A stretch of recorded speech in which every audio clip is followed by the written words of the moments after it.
Hello guys, আমি রফিকুল ইসলাম। আজকে আপনাদের সামনে এসেছি বাংলাদেশের লাদাখ নামে পরিচিত সিন্দুকছড়ি মহালছড়ির রাস্তার দুপাশের নয়নাভিরাম সৌন্দর্যের কিছু সিনারিও আপনাদের সামনে তুলে ধরতে।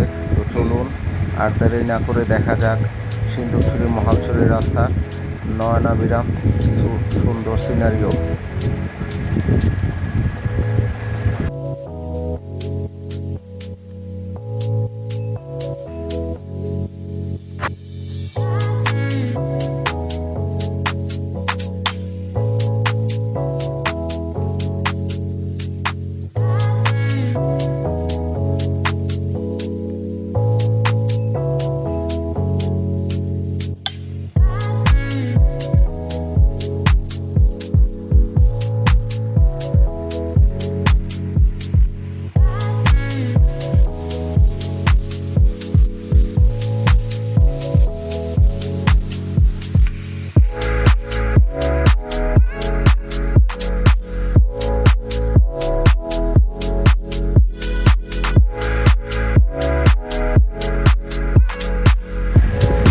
আসলে সিনারিগুলা ধারণ করা হয়েছে চলন্ত বাইকের পিছনে বসে থাকা মোবাইল থেকে। তাই যতটুকু সুন্দর সরাসরি দেখতে মোবাইলে আসলে ততটা সুন্দর দেখা যাচ্ছে না। যদি সময় হয় অবশ্যই একবার সরাসরি এসে ঘুরে যাবে এই বাংলাদেশের লাদাখ খ্যাত সিন্দুকছড়ি মহালছড়ি নামের রোডটি।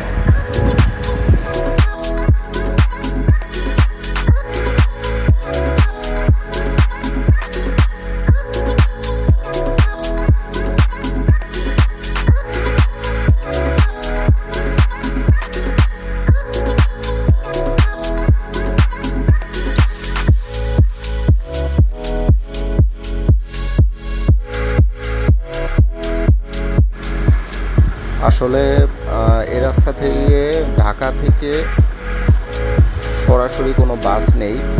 তাই যদি এই রাস্তা উপভোগ করতে হয় দুপাশের সিনারিও, তাহলে অবশ্যই আপনাদেরকে বাইকে করে আসতে হবে অথবা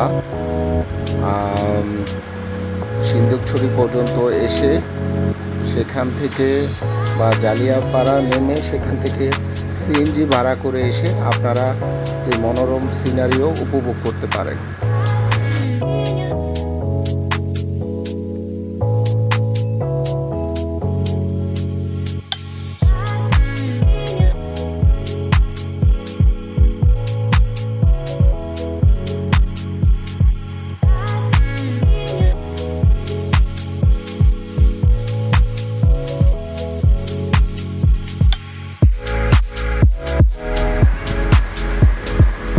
আরেকটা কথা, বাইকে চলার সময় কিন্তু রাস্তাগুলো যতটুকু উঁচু নিচু ততটুকু আসলে ভিডিওতে উঁচু নিচু বোঝা যাচ্ছে না। যদি সামনাসামনি আসার কখনো সময় হয় অবশ্যই একবার এসে দেখে যাবেন যে রাস্তাগুলো কতটুকু সুন্দরভাবে তৈরি করা হয়েছে এবং কতটুকু উঁচু নিচু, যার দুই পাশে রয়েছে পাহাড় এবং মাঝখানে বয়ে চলেছে সুন্দর রাস্তা।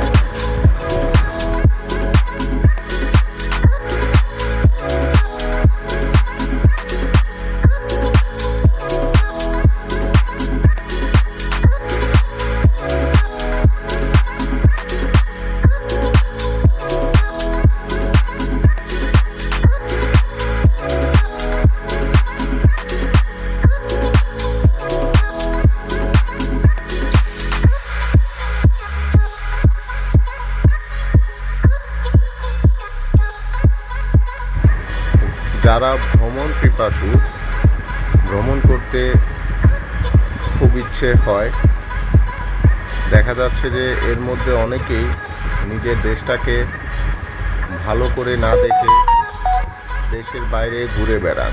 তাদের কাছে আমার একটি আবেদন থাকবে, অবশ্যই বাংলাদেশের এই লাদাখ নামে পরিচিত জায়গাটি ঘুরে যাবেন। ধন্যবাদ।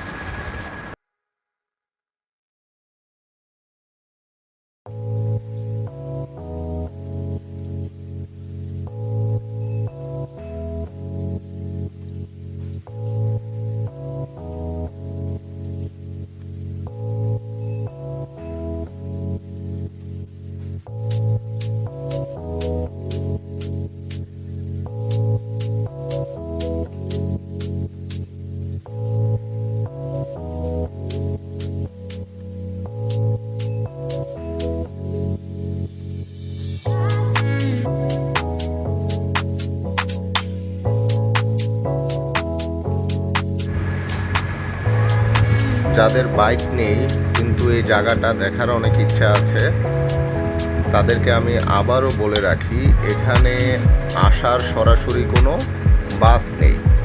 এখানে আসতে হলে যারা ঢাকায় থাকেন তারা অবশ্যই ঢাকা খাগড়াছড়ির বাসে উঠবেন, সেখান থেকে জালিয়াপাড়া নেমে যাবেন। জালিয়াপাড়া নেমে যে সেখান থেকে অ্যাভেলেবেল আপনি সিএনজি পাবেন এবং এই সিএনজির মাধ্যমে আপনি উপভোগ করতে পারেন এই সিন্দুকছড়ি, মহালছড়ি, নয়নাভিরাম সুন্দর সিনারিও।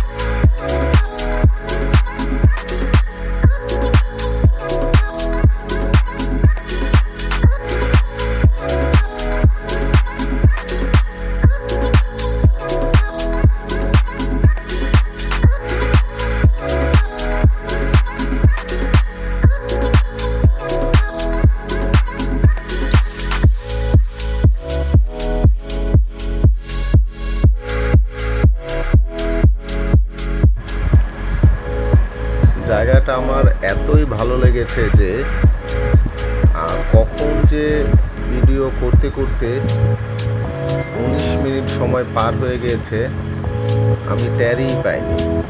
যখন ভিডিওটা এডিটিং করতে বসলাম তখন দেখতে পেলাম যে ভিডিওটার দীর্ঘ 19 মিনিট সময় ধরে ভিডিও করা হয়েছে।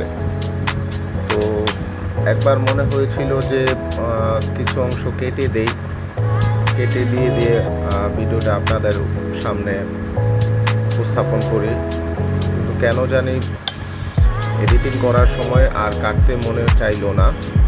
তারপরও আমি মাঝে মধ্যে কিছু জায়গায় যে থেমেছিলাম, খাওয়া দাওয়ার সিনারিও, এগুলা কেটে দিয়েছি যাতে সিনারিওটা আপনারা যতটুকু পারেন ঘরে বসে উপভোগ করতে পারে।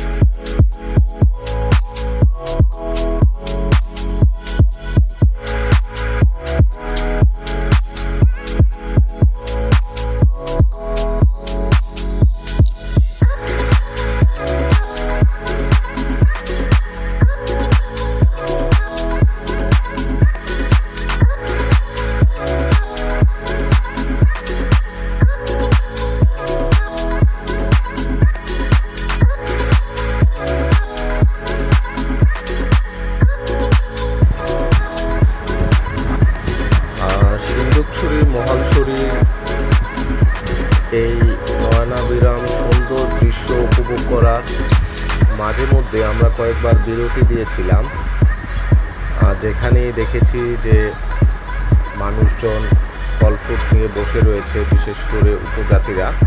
সেখানে আমরা থেমে আনারস, কলা এগুলো খেয়েছিলাম।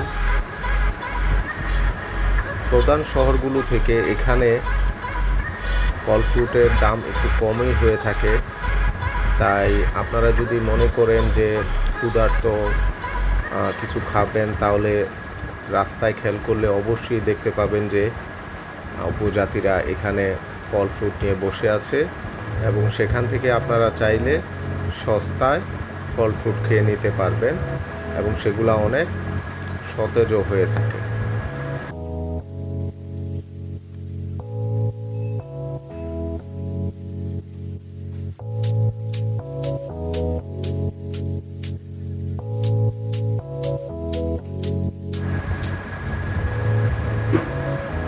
এই ভিডিও ধারণে আমাকে যে ব্যক্তিটি সার্বিক সহায়তা করেছিল তার নাম হচ্ছে মোহাম্মদ আশরাফুল হক।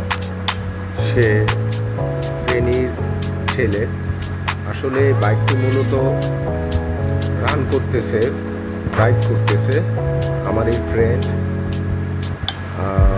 সে পাহাড়ি রাস্তায় বাইক চালানোর ক্ষেত্রে এতটাই পারদর্শী যে আল্লাহর রহমতে আমি ওনার সাথে অনেকবার ড্রাইভে গিয়েছি, বাট এখনো পর্যন্ত কোনো দুর্ঘটনার সম্মুখীন হয়নি। এবং ওনার এই বিচক্ষণ ড্রাইভিংয়ের কারণে আজকে আপনাদের সামনে এত সুন্দর একটা দৃশ্য তুলে ধরতে পারলাম।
আরেকটি কথা না বললেই নয়, আসলে পাহাড়গুলোতে পর্যটন শিল্পকে আরও সৌন্দর্য ও সমৃদ্ধি করার লক্ষ্যে আমাদের সেনাবাহিনী অক্লান্ত পরিশ্রমের ফলেই কিন্তু আমরা এত সুন্দর দৃশ্য আজ দেখতে পাচ্ছি, উপভোগ করতে পারছি। আজকে যে রাস্তায় আমরা চলতেছি সেই রাস্তাগুলো কিন্তু আমাদের সেনাবাহিনী দ্বারা এবং তাদের অক্লান্ত পরিশ্রমেরই ফসল। তো আমি তাদেরকে অসংখ্য ধন্যবাদ জানাচ্ছি যে আমাদেরকে এত সুন্দর দৃশ্য দেখার সুযোগ করে দেওয়ার জন্য।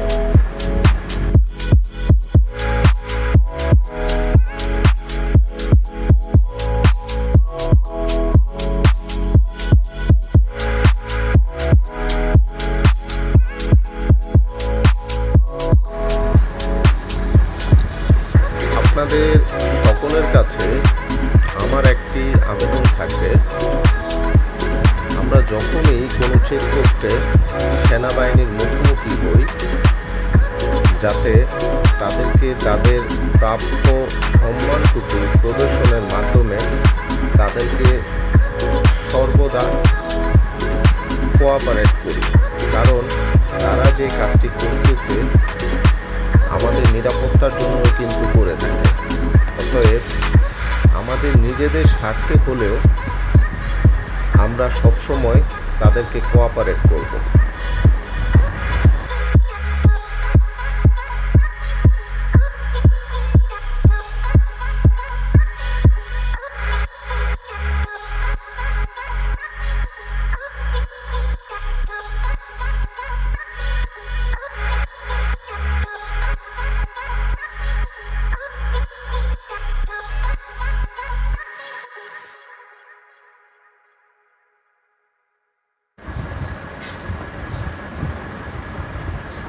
এখানে পাহাড়গুলাতে মূলত আনারসটাই ওরা বেশি করে থাকে। কলা তো সব পাহাড়ে আছে, আর এখানে ওরা আনারসটা একটু বেশি করে থাকে। সেই জন্য আপনারা চেষ্টা করবেন এখান থেকে যতটুকু সম্ভব আনারসটা একটু বেশি খেতে, কারণ এখানকার আনারসগুলো খুব সুস্বাদু ও মজাদার হয়ে থাকে।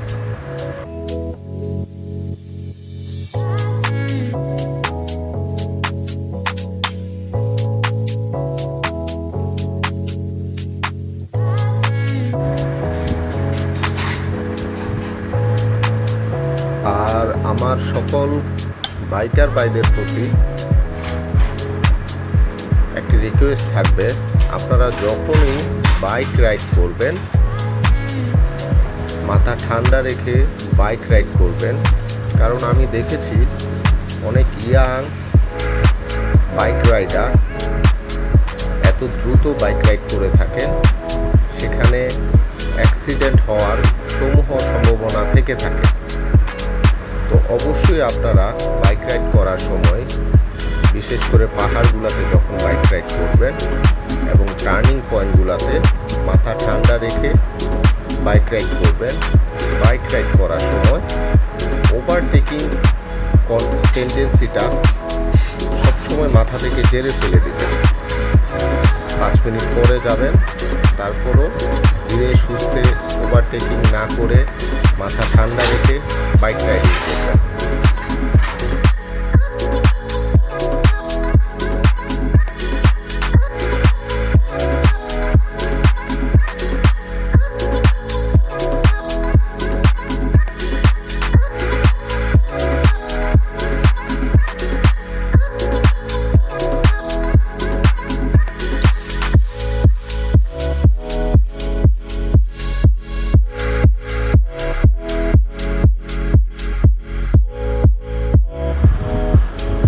আসলে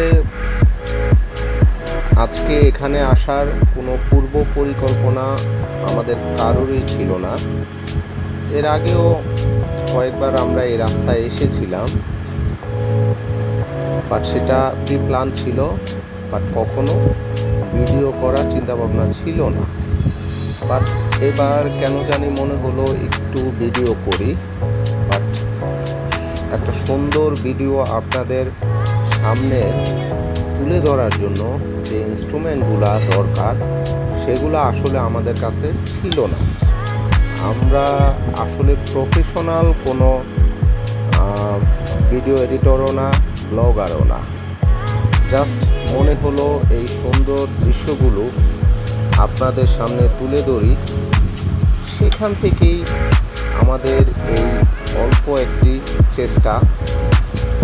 জানি এখানে অনেক ভুলভ্রান্তি থাকতেও পারে, যদি কারো কাছে মনে হয় কোথাও কোনো ভুল আছে বা এখানে আরেকটু সুন্দর করে করা যেতে পারত, তাহলে অবশ্যই আমাদেরকে জানাবেন। আমরা চেষ্টা করব নেক্সট ভিডিওগুলোতে যাতে সেরকম ভুলের পুনরাবৃত্তি না হয়। আমাদের সিন্দুকছড়ি মহালছড়ির রাস্তা অলমোস্ট শেষের দিকে।